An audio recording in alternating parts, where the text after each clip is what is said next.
ओम शांति। 4 मार्च 2024 बाबा के साकार मधुर महावाक्य। मीठे बच्चे, तुम रॉयल कुल के रॉयल स्टूडेंट हो। तुम्हारी चलन बहुत रॉयल होनी चाहिए, तब ही बाप का शो कर सकेंगे। प्रश्न है, विनाश के समय अंतिम पेपर में पास कौन होगा? उसके लिए पुरुषार्थ क्या है? उत्तर, अंतिम पेपर में पास वही हो सकता है जिसे बाप के सिवाय पुरानी दुनिया की कोई भी चीज़ याद ना आए। याद आई तो फेल। इसके लिए बेहद की सारी दुनिया से ममत्व निकल जाए, भाई भाई की पक्की अवस्था हो, देह अभिमान टूटा हुआ हो। ओम शांति। बाबा कहे, बच्चों को सदैव यह नशा रहना चाहिए कि हम कितने रॉयल स्टूडेंट हैं। बेहद का मालिक हमको पढ़ा रहे हैं। तुम कितने ऊंच कुल के रॉयल स्टूडेंट हो, तो रॉयल स्टूडेंट की चलन भी रॉयल चाहिए, तब ही बाप का शो करेंगे। तुम विश्व में शांति स्थापन करने के लिए निमित्त बने हुए हो। श्रीमत पर तुमको शांति की प्राइज़ मिलती है, वह भी एक जन्म के लिए नहीं, जन्म जन्मांतर के लिए मिलती है। बच्चे बाप का शुक्रिया क्या मानेंगे? बाप आपे ही आकर हाथ में बहिश्त माना स्वर्ग देते हैं। बच्चों को पता था क्या कि बाप यह आकर देंगे? अब बाप कहते हैं, मीठे बच्चे मुझे याद करो। याद के लिए क्यों कहते हैं? क्योंकि इस याद से ही विकर्म विनाश होने हैं। बेहद के बाप की पहचान मिली और निश्चय हुआ, तकलीफ़ की कोई बात नहीं। भक्ति मार्ग में बाबा बाबा करते रहते हैं, ज़रूर बाप से कुछ वर्षा मिलेगा। तुम्हें पुरुषार्थ की मार्जिन भी है। जितना श्रीमत पर पुरुषार्थ करेंगे उतना ऊंच पद मिलेगा। बाप, टीचर, सतगुरु तीनों की श्रीमत मिलती है। उस मत पर चलना है। रहना भी अपने घर में है। मत पर चलने में ही विघ्न पड़ते हैं। माया का पहला विघ्न है ही देह अभिमान। बाप कहते हैं, अपने को आत्मा समझो। फिर क्यों नहीं श्रीमत को मानते हो? बच्चे कहते हैं, हम कोशिश तो करते हैं, परंतु माया करने नहीं देती। बच्चे समझते हैं पढ़ाई में खास पुरुषार्थ ज़रूर चाहिए। जो अच्छे बच्चे हैं उनको फॉलो करना चाहिए। सभी यही पुरुषार्थ करते हैं कि हम बाप से ऊंचा वर्षा ले लेवें। कांटे से फूल बनने के लिए याद की बहुत ज़रूरत है। 5 विकारों के कांटे निकल जाएं तो फूल बन जाएंगे। वह निकलेंगे योग बल से। कई बच्चे सोचते हैं, फलाना ऐसे चला गया, शायद हम भी चले जाएं। लेकिन उसे देख फिर पुरुषार्थ करना चाहिए ना। शरीर छोड़ें तो बाबा की याद हो, वशीकरण मंत्र याद हो, और कुछ भी याद ना हो सिवाय एक बाप के, तब प्राण तन से निकले। बाबा, बस हम आपके पास आए कि आए।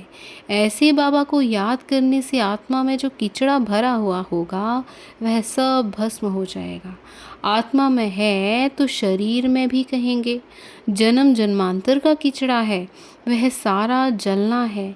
जब तुम्हारा कीचड़ा सारा जल जाए तब दुनिया भी साफ हो जाए। दुनिया से सारा कीचड़ा निकलना है तुम्हारे लिए। तुम्हें सिर्फ अपना कीचड़ा नहीं साफ करना है, सभी का कीचड़ा साफ करना है। बाबा को बुलाते ही हैं कि बाबा आकर इस दुनिया से कीचड़े को साफ करो, सारे विश्व को पवित्र बनाओ। किसके लिए? उस पवित्र दुनिया में तुम बच्चे ही तो पहले पहले राज्य करने आते हो।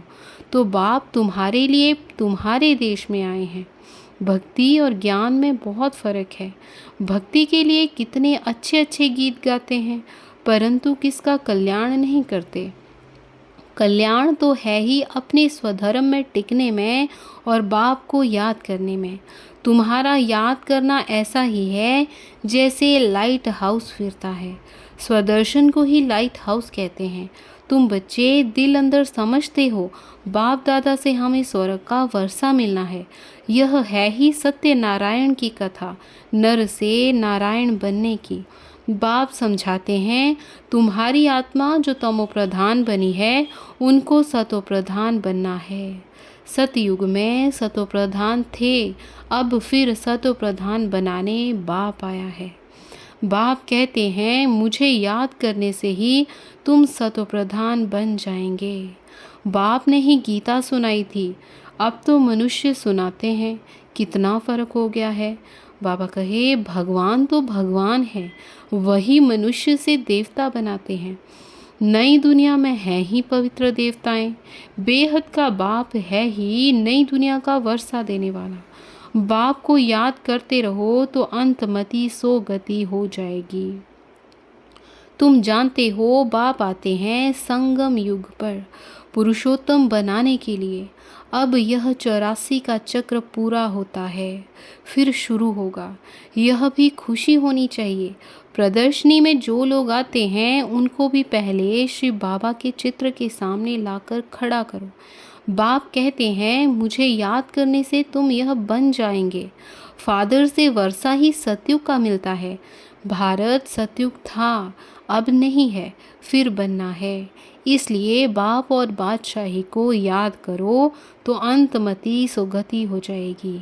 यह है सच्चा बाप। इनके बच्चे बनने से तुम सचखंड के मालिक बन जाएंगे। पहले पहले अल्फ को पक्का कराओ। अल्फ बाबा बे बादशाही। बाप को याद करो तो याद से ही विक्रम विनाश होंगे और तुम स्वर्ग में चले जाएंगे। कितना सहज है। जन्म जन्मांतर भक्ति की बातें सुनते सुनते बुद्धि को माया का ताला लग गया है। बाप आकर चाबी से ताला खोलते हैं। इस समय सभी के कान जैसे बंद हैं, पत्थर बुद्धि हैं। तुम लिखते भी हो शिव बाबा याद है, स्वर्ग का वर्षा याद है। बादशाही याद करने से मुख तो मीठा होगा ना। बाप कहते हैं मैं तुम बच्चों का कितना उपकार करता हूँ। तुम तो अपकार ही करते आए हो, वह भी ड्रामा में नूंद है, किसका दोष नहीं है। तुम बच्चों की यह मिशन है ही पत्थर बुद्धियों को पारस बुद्धि अथवा कांटों को फूल बनाने के लिए। यह मिशन तुम्हारी चालू है। सब एक दो को कांटों से फूल बना रहे हैं। उन्हों को भी ऐसा बनाने वाला ज़रूर किंग फ्लावर होगा। स्वर्ग की स्थापना करने वाला अथवा फूलों का बगीचा बनाने वाला एक ही बाप है। तुम हो खुदाई खिदमतगार। तमो प्रधान को सतो प्रधान बनाना यह खिदमत है और कोई तकलीफ नहीं देते। समझाना भी बहुत सहज है। कलयुग में है ही तमो प्रधान। अगर कलयुग की आयु बढ़ा देंगे तो और ही तमो प्रधान बनेंगे। तुम जानते हो अब हमको फूल बनाने वाला बाप आया है। कांटा बनाना रावण का काम है, फूल बाप बनाते हैं। जिसको शिव बाबा याद है उनको ज़रूर स्वर्ग भी याद होगा। प्रभात फेरी जब निकालते हो तो उसमें भी दिखाओ कि हम प्रजापिता ब्रह्मा कुमार कुमारियाँ भारत पर इन लक्ष्मी नारायण का राज्य स्थापन कर रहे हैं।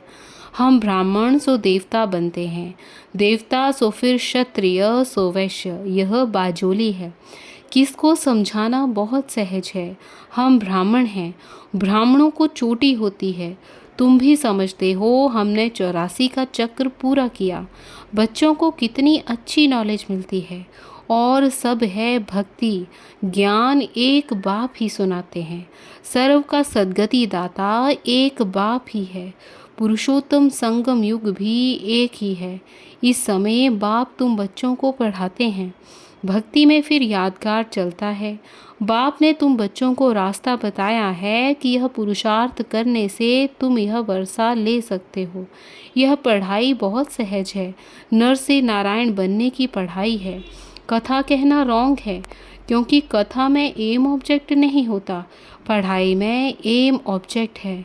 कौन पढ़ाते हैं? ज्ञान सागर। बाप कहते हैं मैं आकर तुम्हारी रत्नों से झोली भरता हूँ। बेहद के बाप से तुम प्रश्न क्या पूछेंगे? इस समय सब हैं पत्थर बुद्धि, रावण को ही नहीं जानते। तुमको अब अक्ल मिलता है पूछने लिए, मनुष्यों से पूछना आखिर रावण कौन है, कब से इनका जन्म हुआ, कब से जलाते हो, कहेंगे अनादि है। तुम अनेक प्रकार से प्रश्न पूछ सकते हो, वह भी समय आएगा तो पूछेंगे, कोई रिस्पॉन्स कर नहीं सकेंगे। तुम्हारी आत्मा याद की यात्रा में तत्पर हो जाएगी। अब अपने से पूछो, हम सतोप्रधान बने हैं? दिल गवाही देती है। अभी कर्मातीत अवस्था तो हुई नहीं है, होनी है। इस समय तुम बहुत थोड़े हो, इसलिए तुम्हारी कोई सुनते नहीं है और तुम्हारी बात ही न्यारी है। पहले पहले तो बताओ, बाप संगम युग पर आते हैं। एक एक बात जब समझें तब आगे बढ़ाओ। बहुत धैर्य से प्यार से समझाना है कि तुमको दो बाप हैं, लौकिक और पारलौकिक। पारलौकिक बाप से बेहद का वर्षा तब मिलता है जब सतोप्रधान बनते हो। बाप याद पड़े तो खुशी का पारा चढ़े। तुम बच्चों में बहुत गुण भरे जाते हैं। तुम बच्चों को बाप आकर क्वालिफिकेशन सिखलाते हैं, हेल्थ वेल्थ भी देते हैं, गुण भी सुधारते हैं, एजुकेशन भी देते हैं, जेल की सजाओं से भी छुड़ाते हैं। तुम बहुत अच्छी रीति मिनिस्टर आदि को भी समझा सकते हो। समझाना ऐसा चाहिए जो उनको पानी पानी कर देना चाहिए। तुम्हारा ज्ञान बहुत मीठा है। प्रेम से बैठ कर सुने तो प्रेम के आंसू आ जाएं। हमेशा इस दृष्टि से देखो कि हम भाई को रास्ता बताते हैं। बोलो, हम श्रीमत पर भारत की सच्ची सेवा कर रहे हैं, भारत की सेवा में ही पैसे लगाते हैं। बाबा कहते हैं, दिल्ली में सेवा का घेराव डालो, विस्तार करो, परंतु अभी तक किसी को घायल किया नहीं है। घायल करने में योग बल चाहिए। योग बल से तुम विश्व के मालिक बनते हो, साथ साथ ज्ञान भी है। योग से ही तुम किसको कशिश कर सकेंगे। अभी बच्चे भाषण भल अच्छा करते हैं, परंतु योग की कशिश कम है। मुख्य बात है योग की। तुम बच्चे योग से अपने को पवित्र बनाते हो, तो योग बल बहुत चाहिए, उसकी बहुत कमी है। अंदर खुशी में नाचना चाहिए, यह खुशी का डांस है। इस ज्ञान योग से तुम्हारे अंदर डांस होता है। बाप की याद में रहते रहते तुम अशरीरी बन जाते हो। बाबा कहे, ज्ञान से अशरीरी होना है, इसमें गुम होने की बात नहीं। बुद्धि में ज्ञान चाहिए। अब घर जाना है, फिर राजाई में आएंगे।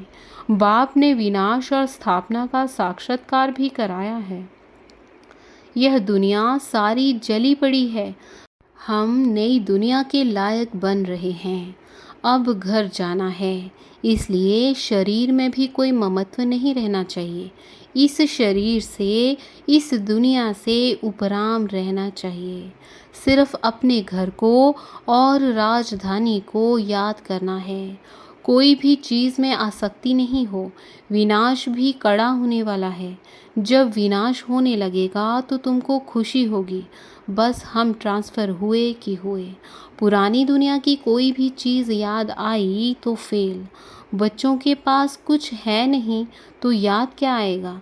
बेहद की सारी दुनिया से ममत्व मिट जाए, इसमें मेहनत है। भाई भाई की पक्की अवस्था भी तब रह सकती है जब देह अभिमान टूट जाए। देह अभिमान में आने से कुछ न कुछ घाटा पड़ता है। देही अभिमानी होने से घाटा नहीं पड़ेगा। हम भाई को पढ़ाते हैं, भाई से बात करते हैं, यह पक्की टेव माना आदत पड़ जाए। अगर स्कॉलरशिप लेनी है तो इतना पुरुषार्थ करना है। जब समझाते हो तब भी याद रहे कि हम सब भाई भाई हैं। सब आत्माएं एक बाप के बच्चे हैं। सब भाइयों का बाप के वर्षे पर हक है। बहन का भी भान ना आए, इसको कहा जाता है आत्माभिमानी। आत्मा को यह शरीर मिला है, उसमें किसका नाम मेल का किसका फीमेल का पड़ा है, इनसे परे बाकी आत्मा है। सोचना चाहिए, बाबा जो रास्ता बताते हैं वह बरोबर ठीक है। यहाँ बच्चे आते ही हैं यह प्रैक्टिस करने। ट्रेन में किसको बैच पर समझा सकते हो? बैठकर एक दो से पूछो, तुमको कितने बाप हैं? फिर उत्तर दो। यह है दूसरे का ध्यान खिंचवाने की युक्ति। फिर तुमको 2 बाप हैं, हमको 3 हैं। इस अलौकिक बाप द्वारा हमको वर्षा मिलता है। तुम्हारे पास फर्स्ट क्लास चीज़ है। कोई कहे इससे क्या फ़ायदा है? बोलो, हमारा फ़र्ज़ है अंधों की लाठी बन रास्ता दिखाना। जैसे नन सर्विस करती हैं तुम भी करो। तुमको बहुत प्रजा बनानी है, ऊंच पद पाने के लिए पुरुषार्थ करना है। तुम सबको चढ़ती कला का रास्ता बताते हो। एक बाप को याद करते रहो तो भी बहुत खुशी होगी और विक्रम भी विनाश होंगे। बाप से वर्षा लेना बहुत सहज है, परंतु बहुत बच्चे गफलत करते हैं। अच्छा, मीठे मीठे सिखिलते बच्चों प्रति माता पिता बाप दादा का याद प्यार और गुड मॉर्निंग। रूहानी बाप की रूहानी बच्चों को नमस्ते। हम रूहानी बच्चों की रूहानी माता पिता बाप दादा को याद प्यार गुड मॉर्निंग और नमस्ते। शुक्रिया बाबा, शुक्रिया। धारणा के लिए मुख्य सार। बाबा कहे, अंत समय में पास होने के लिए इस शरीर और दुनिया से उपराम रहना है। किसी भी चीज़ में आसक्ति नहीं रखनी है। बुद्धि में रहे कि हम अब ट्रांसफ़र हुए कि हुए। दूसरी पॉइंट, बहुत धैर्य और प्यार से सबको 2 बाप का परिचय देना है। ज्ञान रत्नों से झोली भरकर दान करना है। कांटों को फूल बनाने की सेवा ज़रूर करनी है। आज का वरदान है, बाप और सेवा में मगन रहने वाले निर्विघ्न निरंतर सेवाधारी भव। बाप और सेवा में मग्न रहने वाले निर्विघ्न निरंतर सेवाधारी भव। विश्लेषण, जहाँ सेवा का उमंग है वहाँ अनेक बातों से सहज ही किनारा हो जाता है। एक बाप और सेवा में मगन रहो तो निर्विघ्न निरंतर सेवाधारी सहज मायाजीत बन जाएंगे। समय प्रति समय सेवा की रूपरेखा बदल रही है और बदलती रहेगी। अभी आप लोगों को ज़्यादा कहना नहीं पड़ेगा, लेकिन वह स्वयं कहेंगे कि यह श्रेष्ठ कार्य है, इसलिए हमें भी सहयोगी बनाओ। यह समय के समीपता की निशानी है, तो खूब उमंग उत्साह से सेवा करते आगे बढ़ते चलो। आज का स्लोगन, संपन्नता की स्थिति में स्थित हो, प्रकृति की हलचल को चलते हुए बादलों के समान अनुभव करो। संपन्नता की स्थिति में स्थित हो, प्रकृति की हलचल को चलते हुए बादलों के समान अनुभव करो। अच्छा, ओम शांति।